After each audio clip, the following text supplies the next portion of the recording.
Ďalšie nebezpečenstvo na tanieri? Európska komisia však ignoruje riziká a hazarduje s našim zdravím. V najnovšom vykonávacom nariadení, podpísanom samotnou Ursulou von der Leyenovou číslo 2025/89, schvaľuje používanie múčnych červov v potravinách, a to aj napriek varovaniam expertov. A teraz nehovorím o expertoch, ktorých by médiá hlavného prúdu označili za konšpirátorských, ale o odborníkoch zo samotného Európskeho úradu pre bezpečnosť potravín.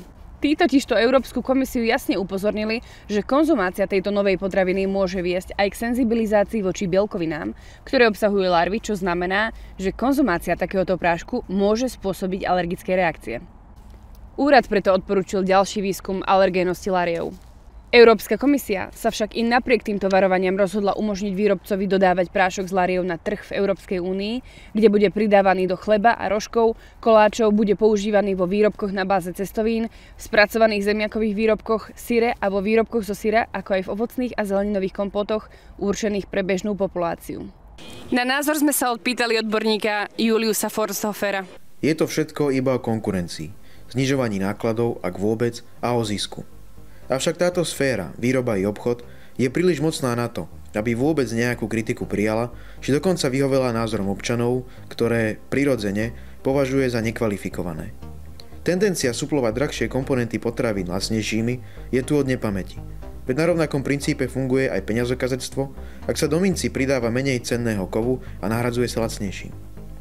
Nie som si vôbec istý, ako sa v ľudskom organizme chovajú chytinové zložky, z ktorých sa skladá telo hmyzu, akého, ako a na čom dopestovaného i spracovaného, či ide o plnidlo, teda náhradu objemovej zložky, alebo či to prináša nejaké výživové, či dokonca senzorické hodnoty. Veď ako objemové zložky potravín sa používajú nielen produkty živočíšne, kolagén, kože, ale aj rastlinné, obsahujúce pomletú celulózu, samozrejme vodu, ale i rôzne želírovacie prostriedky, aby ten pokrm nebol príliš vodnatý, lebo voda je najlacnejšou surovinou. Toto všetko odmietať je ťažko, najmä ak sú na svete ľudia, celé populácie, ktoré sa takými produktami každodenne živia a neregistrujeme tam žiadne masové úhyny. Je to skôr otázka dostupnosti, teda množstva i tradície. Z tohto pohľadu sa môžeme pýtať, prečo práve v Európe potrebujeme lámať tradíciu stravovacích návykov i potrebných surovín či polotovarov.